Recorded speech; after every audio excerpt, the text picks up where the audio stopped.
Chapter 6, in which Tistou has a gardening lesson and discovers that he has green thumbs. Tistou put on his straw hat for his gardening lesson. It was the first experiment in the new system. Mr. Father had thought it logical to begin with the garden.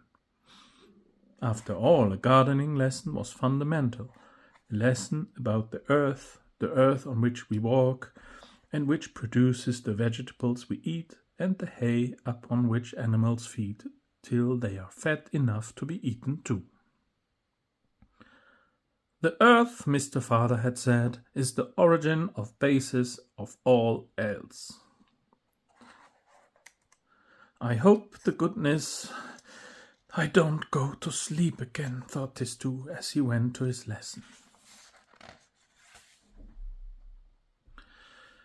Mr. Moustache, the gardener, having been warned by Mr. Father, was awaiting his pupil in the greenhouse. Mr. Moustache was a lonely old man. He talked little and was not always very good-tempered. An extraordinary thicket, white as snow, grew under his nose. How can one describe Moustache's moustache? It was one of the wonders of nature. On blustery days, as he went off with his spade over his shoulder, it was splendid to see. You might have thought he was breathing two white flames which curled up to his ears. Tistou was very fond of the old gardener, though he was a little frightened of him. "Good morning, Mr. Moustache," said Tistou, politely raising his hat. "Ah, there you are," said the gardener. "We'll see what you can do. Here's a heap of earth and some flower pots. Fill the pots with the earth, make a hole in the middle with your thumbs, and arrange the pots in a line along the wall. Then we'll put suitable seeds in the hole."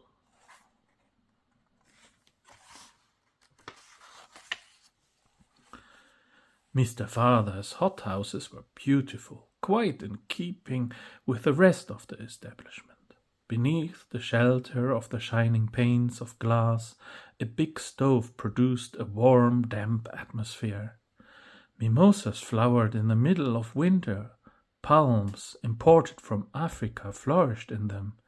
There were lilies for their beauty, jasmine and tuberoses for their scent, and even orchids, which are neither beautiful nor scented, were grown for a quite useless quality in a flower, their rarity. Moustache was sole master of this part of the estate. When Mrs. Mother brought friends to visit the hothouses on Sundays, he stood politely at the door in a clean overall. He was about as talkative as a hoe. Nevertheless, if any of the ladies dared so much as to light a cigarette or make to touch one of his flowers, he would rush forward, crying, "Are you trying to suffocate them, strangle them to death?" Tistou, as he performed the task Moustache had allotted him, was pleasantly surprised to find that this form of work did not send him to sleep. On the contrary, he enjoyed it. The soil smelled nice. An empty pot, a spadeful of soil, a hole with his thumbs, and he had done the trick. All he had to do was to go on to the next one. The pots fell into line along the wall. While Tistou worked hard at his task, Moustache was walking slowly round the garden. Tistou discovered that day why the old gardener spoke so little to people. He preferred talking to his flowers. Besides, it's obvious that if you pay a compliment to every rose on a bush or every blossom on a shrub, you won't have much voice left by the end of the day.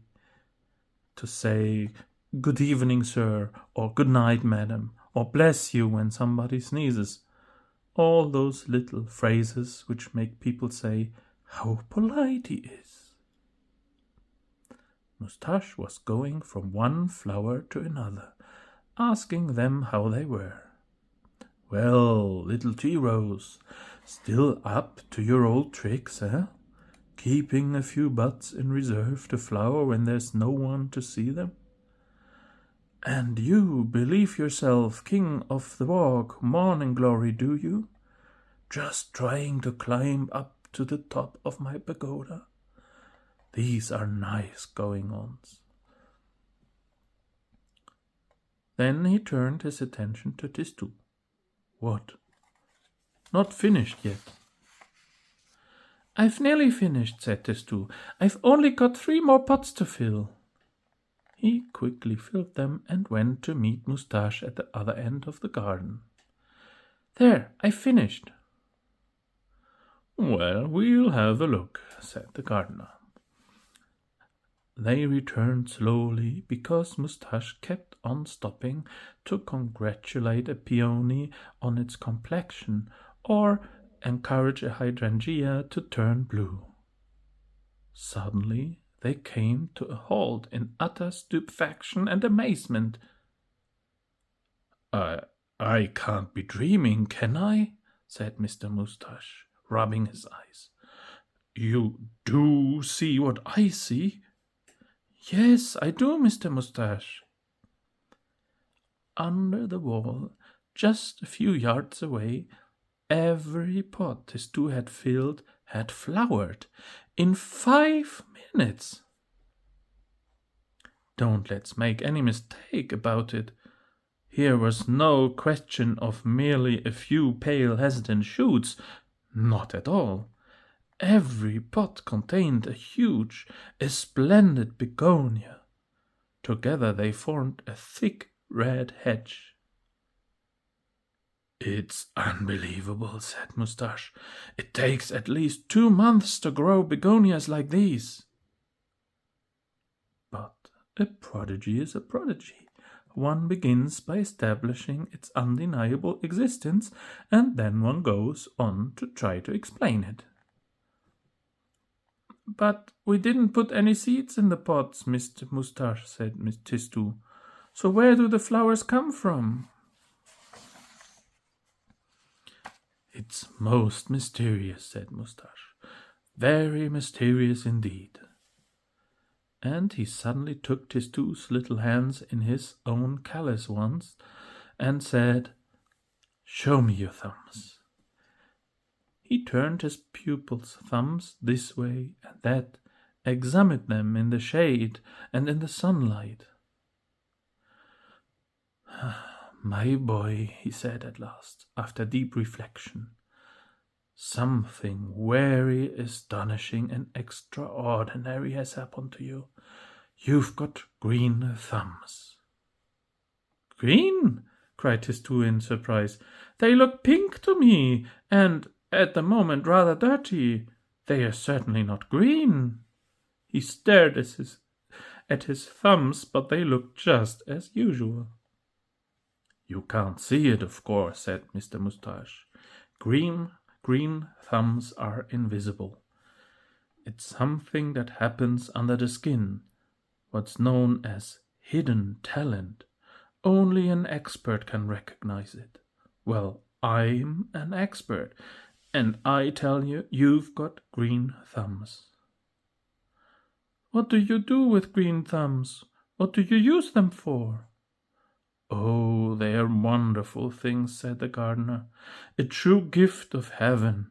You see, there are seeds everywhere, not only in the earth, but on the roofs of houses, on window ledges, on pavements, fences, and walls. Hundreds of millions of seeds which come to nothing. There they are, waiting for a puff of wind to blow them into a garden or a field. They often die, caught between 2 stones without a chance of ever becoming flowers. But if a green thumb lights on one of them, wherever it may be, the flowers grows at once. There's the proof of it, staring you in the face. Your thumbs have lighted on begonia seeds hidden in the earth, and you can see the results for yourself. Believe me, I envy you. Green thumbs would have been very useful to me in my profession. Tistou showed no apparent enthusiasm at this revelation. They'll say I'm not like other people again, he muttered. The best thing, Moustache said, is to tell no one about it. What's the use of merely making people curious or jealous? Hidden talent often leads to trouble. You've got green thumbs, and that's a fact. Well, keep it to yourself. It'll be our secret.